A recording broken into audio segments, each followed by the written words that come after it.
Hi friends, ఎలా ఉన్నారు? బాగున్నారా? ఇక్కడ ఈరోజు మనం చూస్తున్న వీడియో ఏంటంటే, నేను మా బాబు కోసం ఇంట్లోనే సున్నిపిండి తయారు చేస్తున్నాను.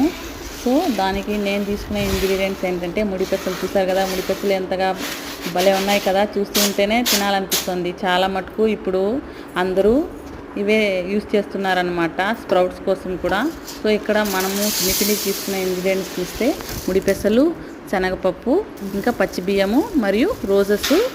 ఇంకా ఈ క్వాంటిటీ చూస్తే పెసలు 100 గ్రామ్స్ తీసుకుంటే శనగపప్పు బియ్యము 25 గ్రామ్స్ తీసుకోవచ్చు. ఇంకా మీరు చూస్తే రోజెస్ కూడా కనిపిస్తున్నాయి కదా.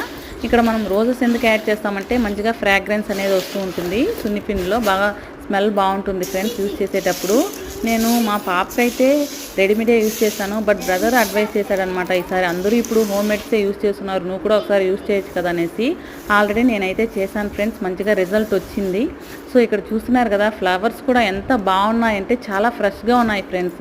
ఇక్కడ మేమైతే విలేజెస్లో ఉంటాము, పక్కనే దొరుకుతాయన్నమాట. ఎంత ఫ్రెష్గా ఉన్నాయో చూస్తున్నారు కదా.